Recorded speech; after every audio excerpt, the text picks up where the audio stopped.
Alhamdulillahi Rabbil Alamin. Wabihi nasta'inu ala umuri dunya waddin.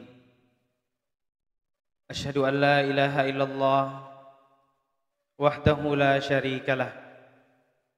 Wa ashhadu anna Muhammadan abduhu wa rasuluh. La nabiyya ba'da amma ba'du. Ya ayyuhalladzina amanu taqullaha haqqa tuqatih wa la tamutunna illa wa antum muslimun.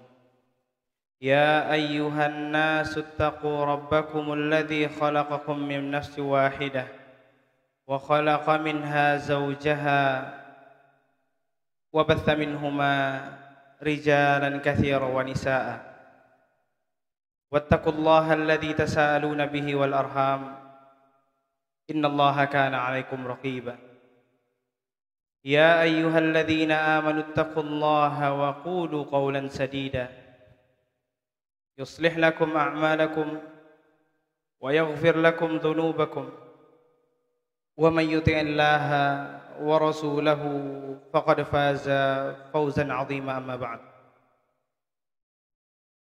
Bersyukur kita kepada Allah Subhanahu wa taala yang masih memberikan kita kekuatan, ketakwaan, bahkan hidayah yang senantiasa diberikan kepada Allah kepada kita hingga pagi hari ini. Di antara nikmat yang sering dilupakan oleh sebagian kaum muslimin adalah nikmatnya hidayah. Dan pada pagi hari ini insyaallah kita akan membahas tentang mahalnya hidayah. Kaum muslimin rahimani wa rahimakumullah, hidayah merupakan aspek terpenting dalam kehidupan seorang muslim. Hidayah merupakan penggerak badan, ya Pak. Hidayah merupakan penggerak badan. Kalau bukan karena hidayah yang Allah berikan kepada kita, niscaya kita tidak akan berada di masjid pada pagi hari ini. Mungkin kita masih tertidur, atau mungkin kita masih melakukan hal yang belum tentu bermanfaat.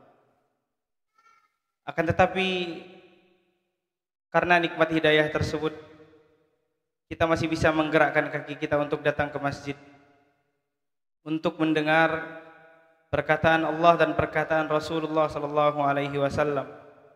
Dan semoga duduknya kita di dalam masjid ini dapat menjadikan kita hamba-hamba yang diberikan ketenangan, rahmat, dan juga disebutkan nama-nama kita di sisi Allah Subhanahu wa taala sesuai dengan hadis yang disebutkan oleh Rasulullah sallallahu alaihi wasallam. Illa nazalat alaihimus sakinah, turun kepada orang-orang yang hadir di dalam majelis ilmu ketenangan. Wa ghasyiyatuhumur rahmah, dan mereka diliputi dengan kasih sayang Allah Subhanahu wa taala. Dan betul berkata seorang ulama salaf, laula rahmatullahi mahtadaina, kalaulah bukan karena rahmat Allah, kalaulah bukan karena kasih sayang Allah, niscaya kita tidak akan mendapatkan hidayah. Karena itulah yang menjadikan pembahasan kali ini cukup menarik dan juga mungkin sering dilupakan oleh sebagian dari kita, karena mungkin kita tidak sadar bagaimana mahalnya hidayah tersebut. Dan kemudian wa dzakarahumullahu fi man indah, dan Allah Subhanahu wa taala menyebutkan nama-nama orang yang hadir di dalam majelis ilmu di sekitarnya. Innallaha idza ahabba qauman, kalau misalnya Allah mencintai suatu kaum, Allah akan menyebutkan nama orang tersebut kepada malaikat Jibril. Kemudian Allah akan berkata, sesungguhnya aku mencintai hamba tersebut. Dan ketika perkataan tersebut disampaikan oleh malaikat Jibril, niscaya malaikat Jibril akan menyampaikan perkataan tersebut kepada malaikat yang berada di bawahnya. Malaikat Jibril akan berkata, Allah mencintai hamba tersebut, maka cintailah dia. Disampaikan lagi kepada malaikat yang di bawahnya, kemudian yang terakhir kepada seluruh makhluk yang berada di muka bumi. Innallaha habba fulanan yuhibbu fulanan fa'ahibbuhu. Sesungguhnya Allah mencintai fulan, maka cintailah fulan tersebut. Kemudian pembahasan ini juga sangat menarik karena mungkin sebagian dari kita ada terjadi kadang kesalahpahaman apa yang dimaksud dengan hidayah itu. Apakah hidayah itu ketika seseorang yang sebelumnya kafir atau non-muslim, kemudian dia mengenal Islam, apakah itu hidayah? Ataukah hidayah itu ketika seseorang hijrah dari sebelumnya jauh dari agama, kemudian mengenal agama, apakah itu yang dinamakan hijrah? Maka insya Allah semua itu akan kita bahas, karena kita semua pasti yakin bahwasanya selalu dalam salat kita, selalu dalam salat setiap muslim 5 kali dalam satu hari ataupun lebih dengan salat-salat sunnahnya, kita selalu meminta kepada Allah Subhanahu wa taala untuk diberikan hidayah. Ihdinas siratal mustaqim, wahai Rabb kami, berilah kami hidayah menuju jalan yang lurus. Maka pada kesempatan kali ini insyaallah kita akan membahas dari yang pertama, apa itu hidayah? Apa itu hidayah?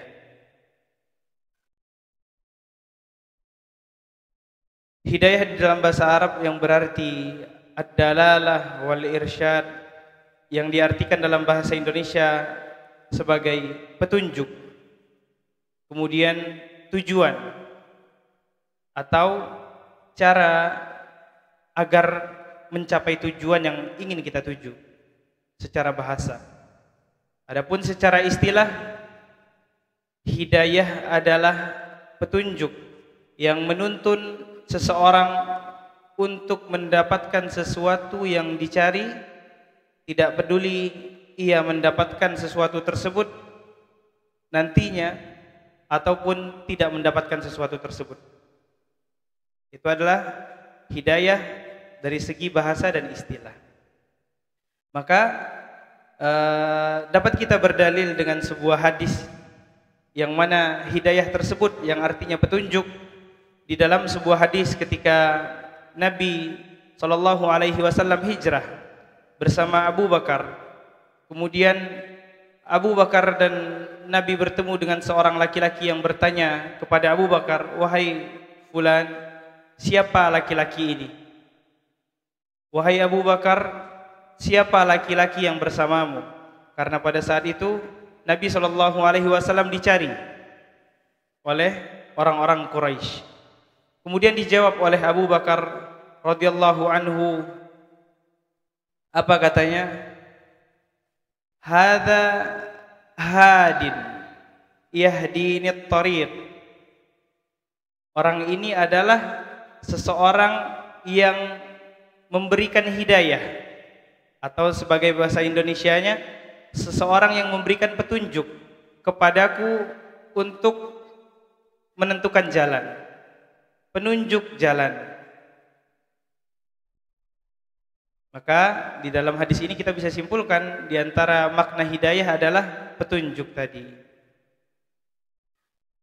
Kemudian perlu kita ketahui juga bahwasanya nikmat hidayah adalah nikmat yang paling agung. Nikmat yang paling agung yang diberikan kepada kita dari Allah Subhanahu wa taala. Allah Subhanahu wa taala berfirman, balillahu yamunnu alaikum an hadakum lil imani in kuntum shadiqin. Sesungguhnya Allah Subhanahu wa taala menginginkan kepada kalian kaum muslimin, kepada kalian seluruh manusia untuk mendapatkan hidayah, yaitu beriman kepada Allah Subhanahu wa taala. Dari ayat ini dapat kita simpulkan di antara hidayah adalah ketika seseorang mengenal Islam itu sendiri. Itu adalah fase pertama dalam mengenal hidayah. Seseorang yang mengenal Islam. Kemudian ada fase kedua setelah kita mendapatkan fase pertama dalam hidayah tadi. Maka di antara nikmat terbesar juga yang diberikan kepada kaum muslimin, bahwasanya Allah Subhanahu wa taala dengan kasih sayangnya mengutus Nabi Muhammad sallallahu alaihi wasallam yang menjadi penerang, yang dimana di saat itu dunia gelap gulita dengan kezaliman, yaitu kesyirikan dan juga kesesatan yang berada di Jazirah Arab pada saat itu. Di dalam sebuah ayat Allah Subhanahu wa taala berfirman, laqad mannallahu 'alal mu'minina idz ba'atsa fihim rasulan min anfusihim. Sesungguhnya Allah telah menurunkan, Allah karuniakan kepada manusia pada saat itu, yaitu pengutusan Nabi Muhammad sallallahu alaihi wasallam min anfusihim, dari diri-diri mereka, yaitu manusia, yatlu alaihim ayatihi. Nabi membacakan kepada kaum muslimin pada saat itu ataupun kaum jahiliyah pada saat itu, membacakan Al-Quran, wa yuzakkihim, dan juga mensucikan mereka, wa yu'allimuhum, dan juga mengajarkan mereka Alkitab, yaitu Al-Quran itu sendiri, wal hikmah, dan hikmah yang dimana al-hikmah di sini yang berarti sunnah, yaitu sunnah yang berarti al-hadith, wa in kanu min qablu lafi dhalalim mubin, yang mana sebelumnya mereka berada dalam kesesatan yang nyata. Maka di dalam ayat ini disebutkan bahwasanya ada fase kedua dalam mendapatkan hidayah, yaitu mengenal sunnah, mana yang benar di dalam agama Islam dan mana yang salah, mana yang melenceng dan mana yang lurus. Maka ini adalah fase kedua di dalam hidayah, mengenal sunnah, mengenal manhaj yang hak, yaitu menjalani Islam dengan sepenuhnya sebagaimana menjalani Islam yang mana Nabi menjalankan Islam tersebut. Kemudian hidayah sendiri terbagi menjadi dua. Hidayah terbagi menjadi dua. Yang pertama, hidayah yang mana di dalam bahasa Arabnya adalah dalalah wal irsyad, yang artinya petunjuk yang datang dari manusia. Petunjuk yang menjadi wasilahnya adalah manusia.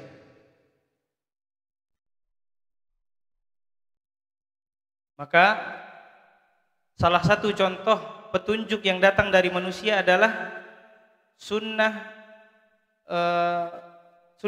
yang disampaikan oleh Nabi Muhammad SAW, syariat yang dibawa oleh Nabi Muhammad SAW, kemudian dakwah yang mana ketika seorang nabi ataupun para pengikutnya berdakwah ke seseorang ataupun ke sebuah kaum, kemudian kaum itu mengikuti dakwah tersebut, mengikuti seruan tersebut melalui perantara nabi tadi ataupun para pengikutnya, maka ini adalah hidayah yang masuk di contoh yang pertama, di macam yang pertama, yaitu hidayah dalalah wal irsyad. Allah Subhanahu wa taala berfirman, wa innaka latahdi ila siratim mustaqim. Sesungguhnya engkau Muhammad dapat memberikan hidayah kepada seseorang menuju jalan yang lurus. Dalam artian Nabi Muhammad menjadi wasilah, dan ini juga berlaku kepada seluruh manusia, kepada seluruh manusia. Saya atau mungkin bapak-bapak atau adik-adik atau ibu-ibu dapat menjadi perantara hidayah bagi keluarga-keluarga yang kita cintai, dapat menjadi perantara hidayah bagi teman-teman yang kita cintai. Ini masuk di macam yang pertama, hidayah dalalah wal irsyad. Kemudian ada macam hidayah yang kedua, yaitu hidayah taufik dan ilham. Hidayah taufik dan ilham. Maka ini hanyalah hidayah yang hanya bisa Allah yang berkehendak. Kuasa dari Allah Subhanahu wa taala. Mungkin kita tidak asing dengan kisah Nabi Ibrahim ketika masih kecil. Ketika dia bingung melihat kaumnya. Kenapa mereka beribadah kepada patung? Kemudian Nabi mengira mungkin Tuhan yang benar adalah matahari. Ketika dia melihat matahari dan matahari pun terbenam pada sore hari, Nabi pun mengira apakah Tuhan yang benar adalah bulan yang menerangi pada malam hari. Dan ketika malam hari ternyata Nabi melihat di sana juga ada bintang-bintang, dan akhirnya Allah berikan hidayah secara langsung. Dan ini masuk di dalam hidayah yang kedua, hidayah yang murni atas kehendak Allah Subhanahu wa taala dengan menanamkan kesadaran di hati seseorang. Maka di dalam kasus ini bahkan selevel Nabi pun tidak bisa berkehendak. Seorang Nabi pun terkadang tidak bisa berkehendak atas kehendak Allah. Ketika Allah sudah berikan hidayah kepada seseorang, tidak akan ada yang bisa mencabut hidayah tersebut dari seseorang. Contohnya ketika Bilal bin Rabah, seorang sahabat muadzin Nabi SAW, ketika awal-awal Islam, dan Bilal bin Rabah radhiyallahu anhu di antara budak yang pertama masuk Islam. Ketika itu Islam masih kecil, dan Bilal juga adalah seorang budak yang mana dia menyelisihi perintah tuannya. Ketika mengetahui Islamnya Bilal, tuan dari Bilal marah. Kemudian dia dijemur di tengah padang pasir, yang mana padang pasir Timur Tengah itu sangat-sangat panas, dan diletakkan batu di atas perutnya. Akan tetapi iman dari seorang Bilal tidak pernah goyah. Hidayah yang semacam ini adalah hidayah taufik dan ilham. Hidayah taufik dan ilham tidak akan bisa tercabut, tidak akan bisa terpengaruhi jika Allah sudah memberikan hidayah kepada orang-orang tersebut. Dan jika Allah Subhanahu wa taala sudah mencabut hidayah dari hati seseorang, maka tidak ada yang bisa memberikan hidayah itu lagi setelahnya. Maka di sebuah ayat yang menceritakan tentang kisah Abu Thalib, paman Rasulullah SAW, ketika Abu Thalib sekarat dalam keadaan hampir wafat pada saat itu, Nabi datang kepada Abu Thalib dan berkata kepada Abu Thalib, "Qul la ilaha illallah uhajjulaka indallah." Wahai pamanku, katakanlah la ilaha illallah, niscaya aku akan bersaksi di hadapan Allah untuk menjadi penolongmu. Akan tetapi Abu Thalib wafat dalam keadaan musyrik. Maka turunlah ayat ini yang berbunyi, innaka la tahdi man ahbabta walakinallaha yahdi man yasha. Sesungguhnya engkau wahai Muhammad tidak akan bisa memberikan hidayah bagi orang yang engkau cintai sekalipun, akan tetapi Allah lah yang memberikan hidayah bagi siapa saja yang Ia kehendaki. Maka ini termasuk dari hidayah yang kedua, yaitu hidayah taufik wal ilham. Yang pertama adalah hidayah dalalah wal irsyad yang didapatkan dari manusia yang lainnya. Yang menjadi perantara hidayah tersebut adalah manusia. Dan hidayah yang kedua, hidayah taufik wal ilham, hidayah yang langsung datang dari Allah Subhanahu wa taala. Akan tapi di antara ulama, di antaranya Syekh Abdul Muhsin Abbad berkata bahwa terkadang Allah menggabung antara dua hidayah ini. Jadi Allah menggabung antara dua hidayah ini. Hidayah yang perantaranya didapatkan dari manusia, dan kemudian Allah berikan secara langsung hidayah. Maka beliau mengutip di dalam sebuah ayat yang berbunyi, wallahu yad'u ila daris salam wa yahdi man yasha'u ila siratim mustaqim. Allah menyeru, yaitu melalui perantara para rasul, melalui perantara para pengikutnya, para sahabat, para tabi'in, para tabi'ut tabi'in, dan juga para da'i yang ada, para ulama di seluruh zaman, menyeru kepada seluruh manusia agar masuk ke dalam Islam, menyeru kepada seluruh manusia untuk mentauhidkan Allah Subhanahu wa taala. Akan tetapi wa yahdi may yasha, Allah memberikan hidayah bagi siapa saja. Dan ini masuk hidayah yang kedua tadi.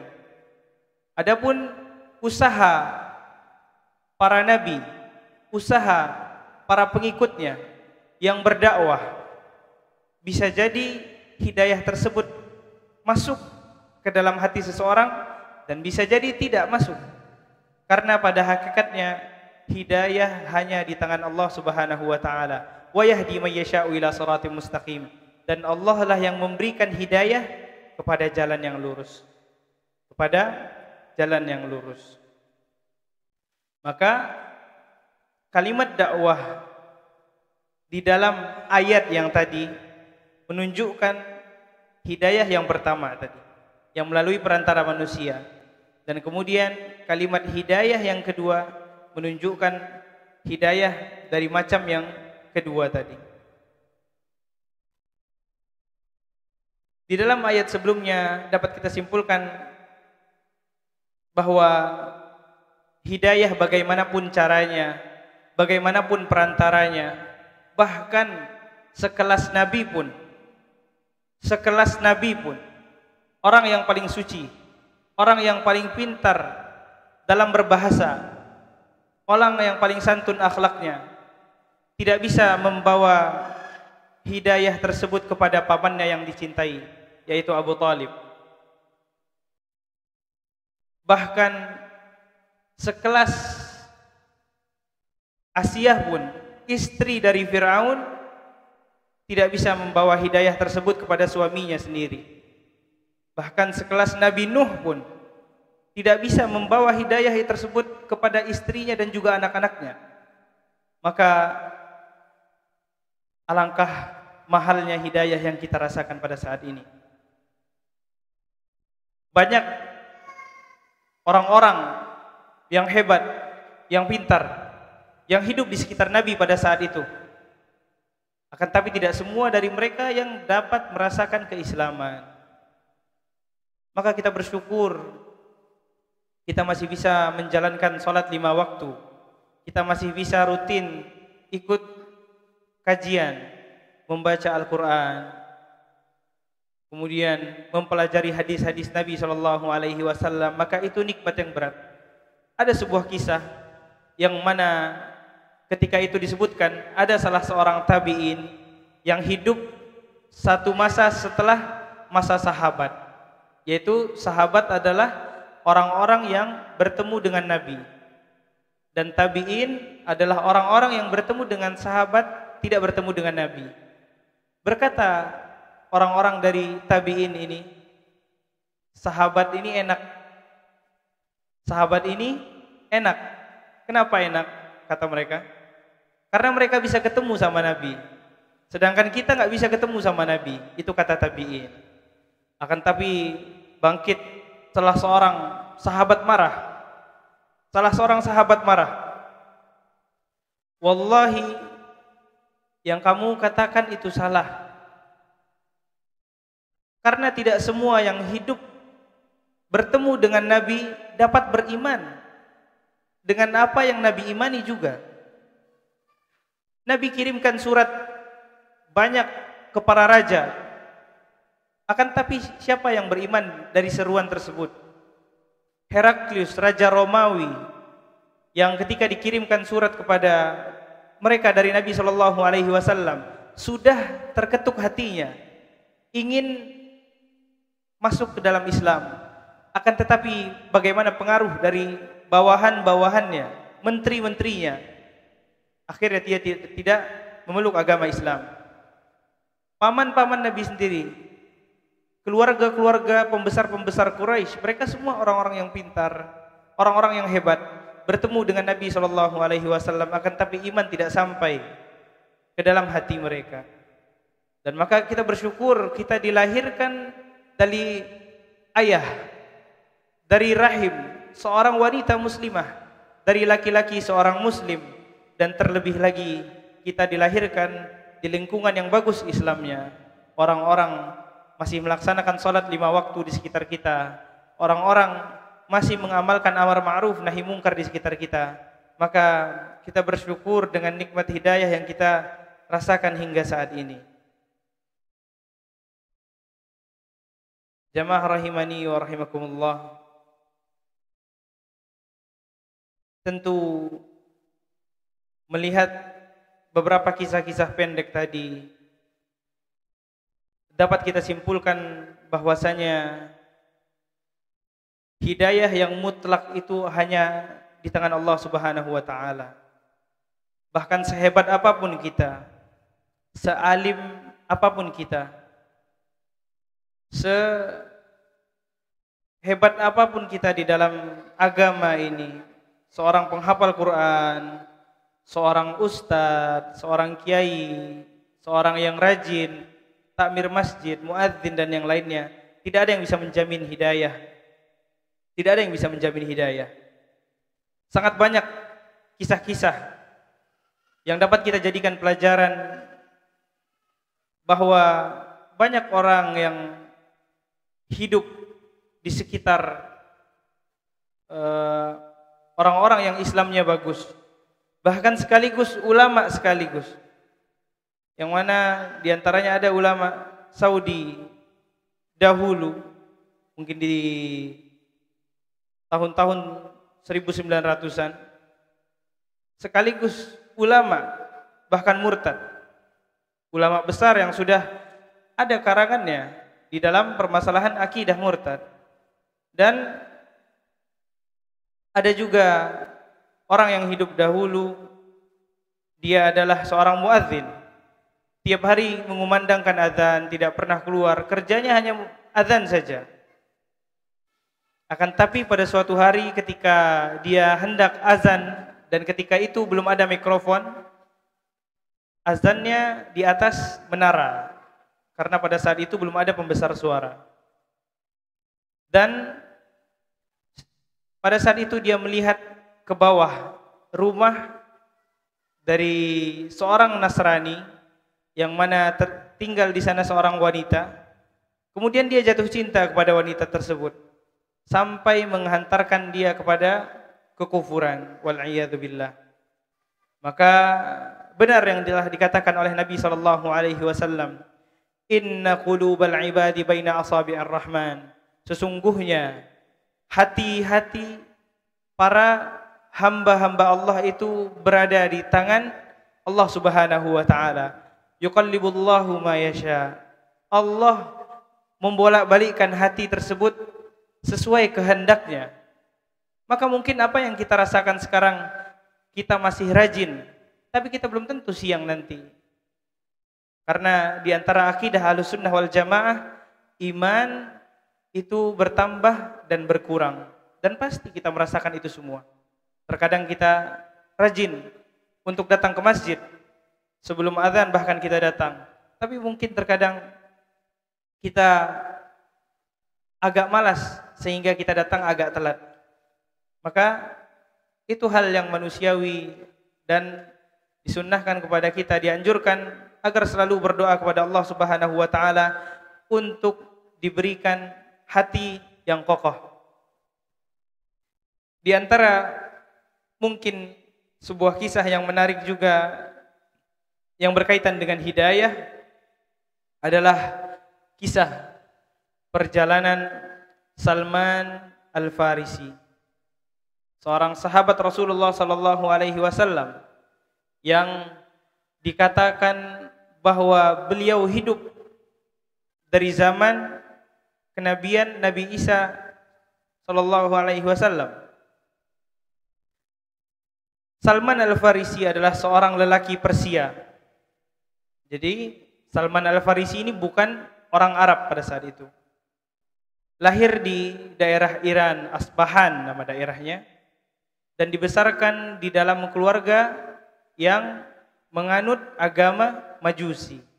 Agama Majusi ini adalah sebuah agama yang mana penganutnya menyembah api. Ayahnya adalah seorang tokoh di masyarakat Majusi yang mana dia memiliki andil yang besar di dalam masyarakat tersebut. Dan Salman kecil, dia tidak pernah diperbolehkan oleh ayahnya untuk keluar dari rumah. Selalu di rumah saja, beribadah kepada api. Maka suatu hari Salman Al-Farisi mendengar suara ibadah dari gereja Nasrani, dan dia pada saat itu memberanikan diri untuk keluar dari rumahnya tanpa seizin ayahnya. Kemudian Salman pun tertarik dengan apa yang berada di bangunan tersebut dan dia datang. Dia mempelajari semuanya dan akhirnya tertarik dengan ajaran Nasrani. Kemudian dia pun kabur dari rumah, pergi dari gereja ke gereja, belajar tentang agama Nasrani. Akan tapi apa yang dia dapatkan di dalam gereja tersebut bukanlah sesuatu yang mengenakkan. Dia sering temui beberapa pendeta banyak yang menyimpan harta-harta yang seharusnya disumbangkan, disimpan buat pribadi. Dan Salman selalu menentang itu. Sering dia temukan hal-hal yang mana hal tersebut melanggar aturan-aturan syariat Nasrani pada saat itu. Dia pindah gereja ke gereja yang lainnya sampai dia bertemu dengan seorang pendeta yang mana dia berkata bahwa akan muncul seorang nabi di tanah Arab dengan tanda yang seperti ini dan seperti ini.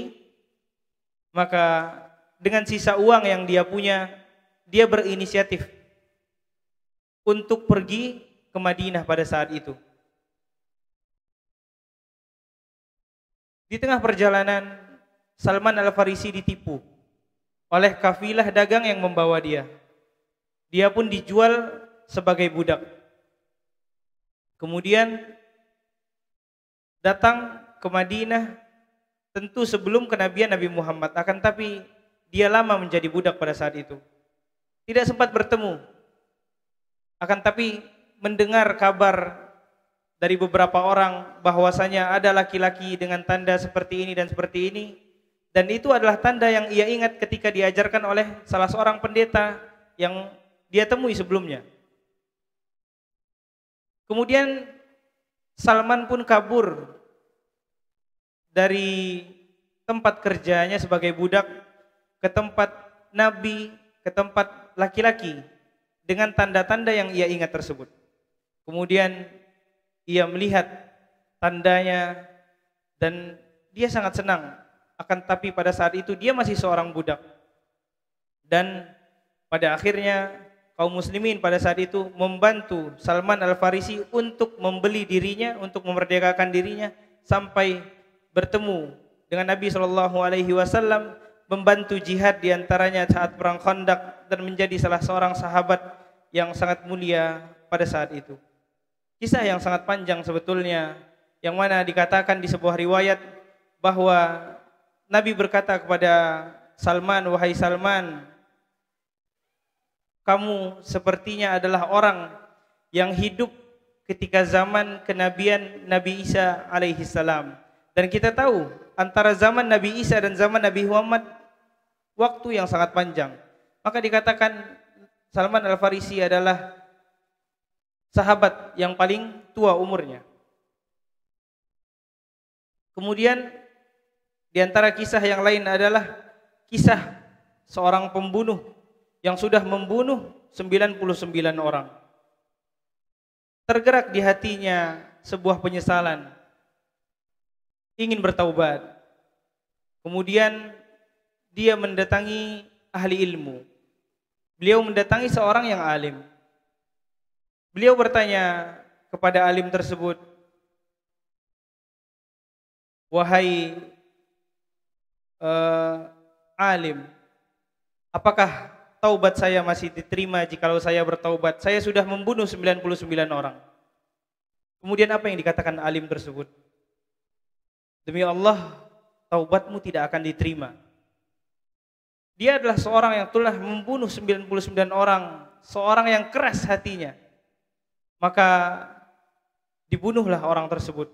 Alim tersebut dibunuh, dan genap pembunuhan yang telah ia lakukan menjadi 100. Dengan sebuah penyesalan dan juga keputusasaan, dia datang kepada seorang ulama yang lain. Dia bertanya, "Aku telah membunuh 100 orang, dan orang yang terakhir yang aku bunuh bukanlah orang yang biasa. Bukan orang yang biasa." Kemudian dia bertanya, "Apakah taubatku masih diterima?"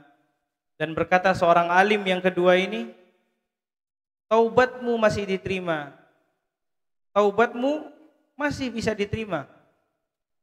Kemudian berkata seorang alim ini kepada orang yang telah membunuh 100 orang ini, "Pergilah dari negeri ini ke negeri yang satunya, yang mana negeri tersebut adalah negeri yang baik, negeri yang dipenuhi oleh orang-orang yang soleh." Dan akhirnya seorang pembunuh ini yang telah melakukan perjalanan taubat meninggal di tengah jalan. Meninggal di tengah jalan. Dan datang malaikat yang mau membawanya ke surga, dan ada malaikat yang mau membawanya ke neraka. Malaikat yang mau membawanya ke surga berkata, "Sesungguhnya orang ini dalam perjalanan taubat, maka aku akan membawanya ke surga." Akan tetapi malaikat yang ingin membawanya ke neraka berkata, "Orang ini telah membunuh 100 orang. Bahkan satu orang yang terakhir bukanlah orang yang sembarangan." Akhirnya diputuskan, dihitung antara jarak tempat dia meninggal menuju tempat dia taubat dan tempat sebelumnya. Maka ternyata dia lebih dekat dengan tempat yang dia ingin bertaubat. Dan akhirnya malaikat surga membawa orang tersebut. Dan di antara hal yang penting bagi seorang muslim ketika telah mendapatkan hidayah, ketika telah diketuk hatinya ke dalam agama Islam, dan lebih lagi jikalau dia telah mendapatkan fase kedua, yaitu fase mengenal sunnah, mengenal manhaj yang benar, maka ada fase ketiga yang mana seorang harus dan terus berusaha untuk senantiasa menetapkan hidayah tersebut berada sampai akhir hayatnya.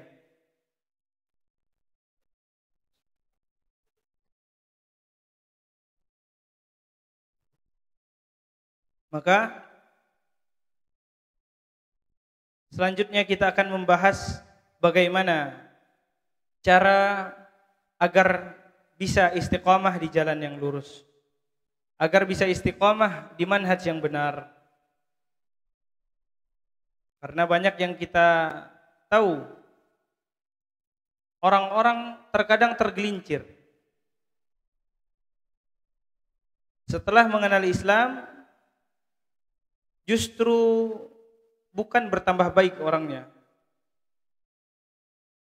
Banyak orang yang hanya Islam saja.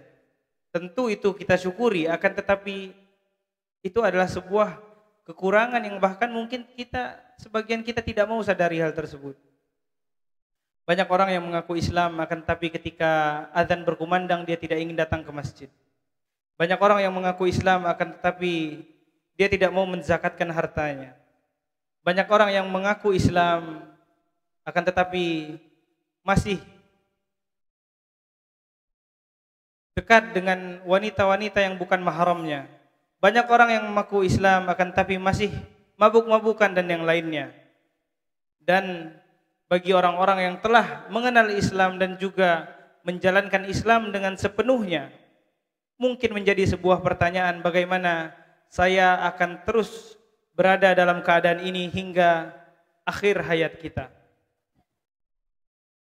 Di antara tujuan seseorang belajar Islam adalah untuk mendapatkan akhir yang baik, untuk mendapatkan husnul khatimah. Nabi SAW bersabda, innamal a'malu bil khawatim. Sesungguhnya semua amalan itu bergantung pada akhirnya. Karena ada orang yang hidup di dalam ketaatan, hidup di dalam peribadahan, akan tapi pada akhir hayatnya dia melenceng menuju jalan yang tidak benar, maka Allah matikan dia dalam keadaan tersebut. Dan banyak orang yang telah bergelimang dosa, bergelimang dengan kekufuran, kesyirikan, akan tapi pada akhir hayatnya ia mengenal tauhid Allah Subhanahu wa taala dan beramal soleh, maka Allah wafatkan dalam keadaan tersebut dan Allah masukkan ke surganya. Maka di antara cara agar seseorang istiqamah di jalan Allah Subhanahu wa taala adalah mentauhidkan Allah Subhanahu wa taala. Karena tauhid menjadi faktor terbesar dalam mendapatkan kekuatan istiqamah. Menjadi faktor terbesar bagaimana seseorang bisa mendapatkan kekuatan untuk terus istiqamah di jalan Allah Subhanahu wa taala.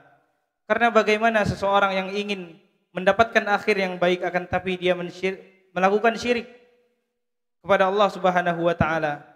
Bagaimana seseorang ingin mendapatkan akhir kehidupan yang baik akan tetapi dia masih percaya hal-hal yang dilarang di dalam Islam.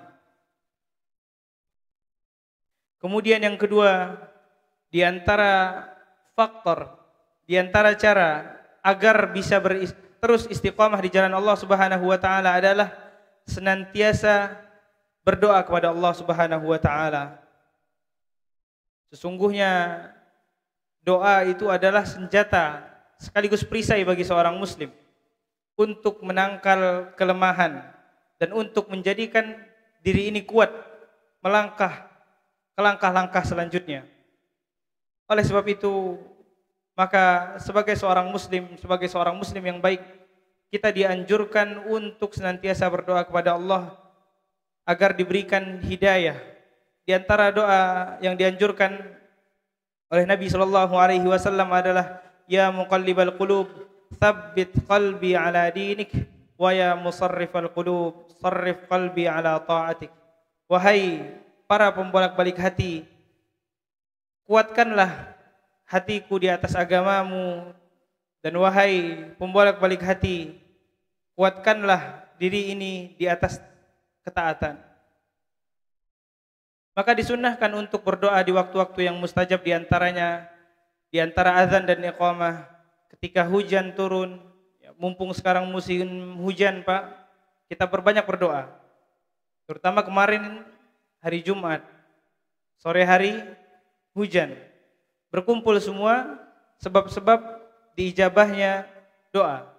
Maka kita selalu minta di dalam doa-doa kita agar diberikan hidayah sampai akhir hayat nanti. Kemudian cara yang ketiga adalah senantiasa salat 5 waktu.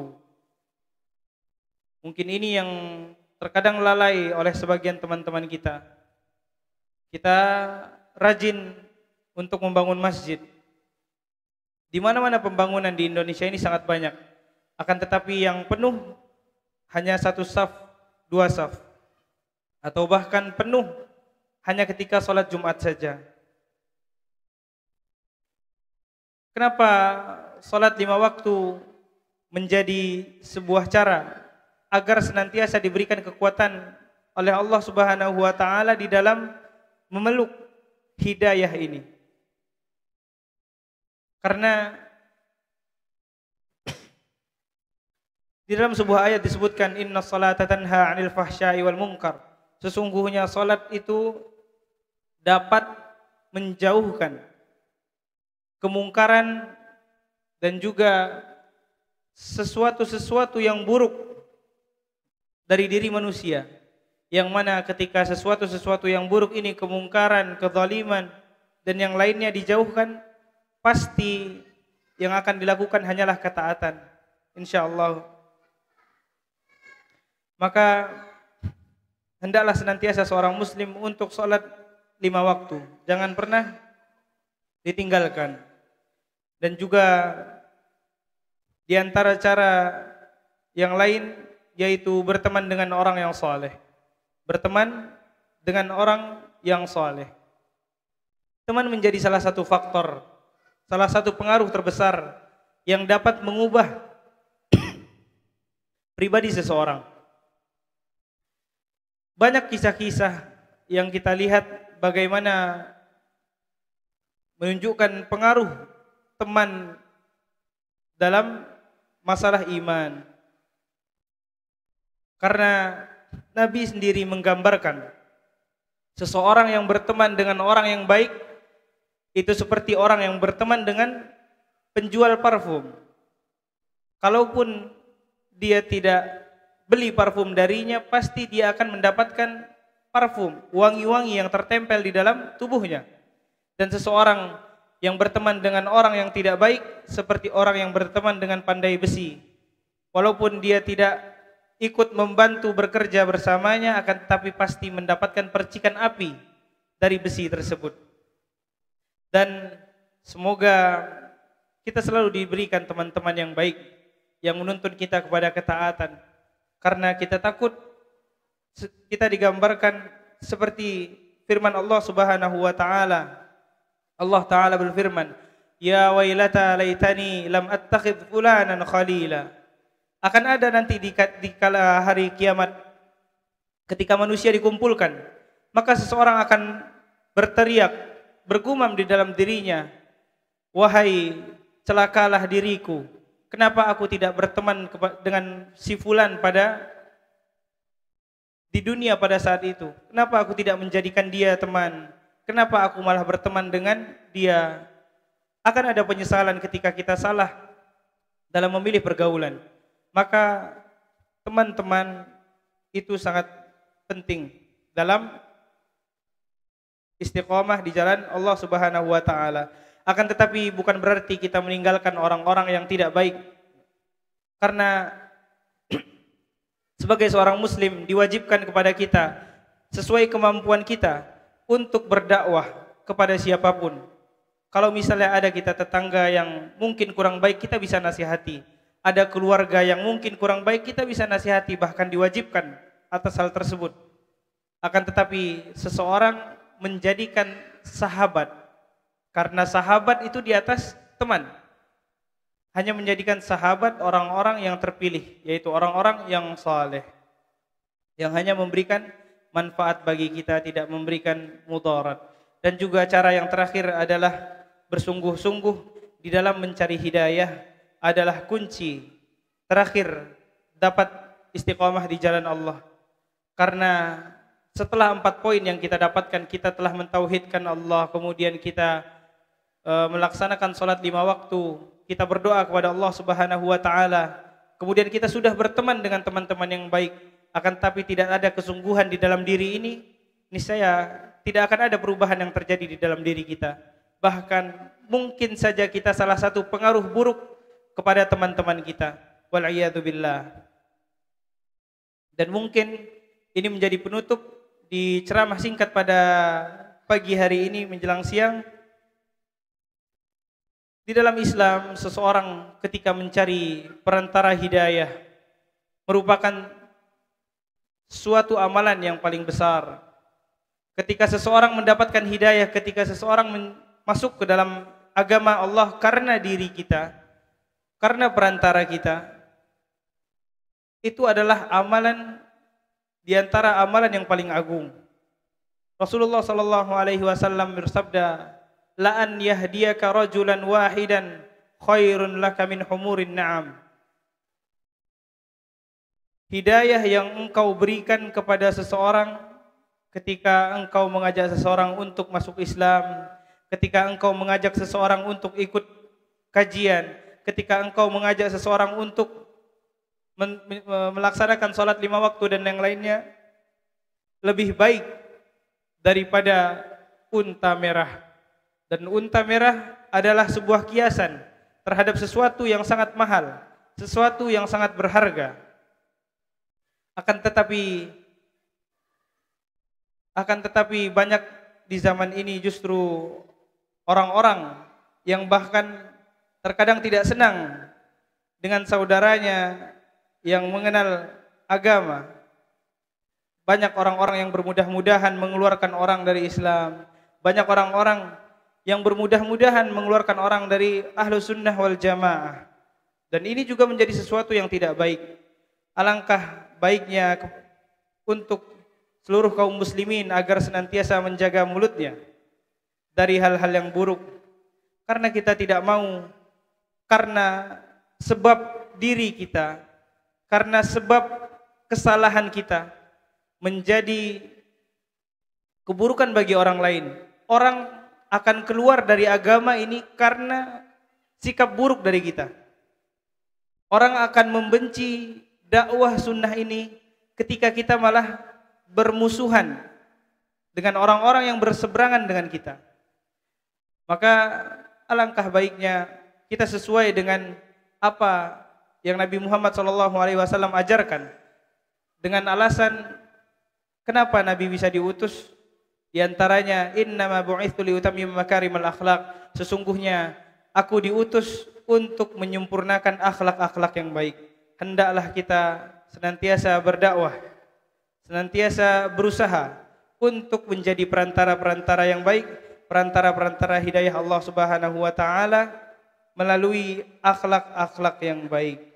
Mungkin itu saja yang dapat saya sampaikan. Lebih dan kurangnya mohon maaf. Kita tutup kajian pada siang hari ini dengan doa kafaratul majlis. Subhanakallahumma wa bihamdika asyhadu an la ilaha illa anta astaghfiruka wa atubu ilaik. Assalamualaikum warahmatullahi wabarakatuh.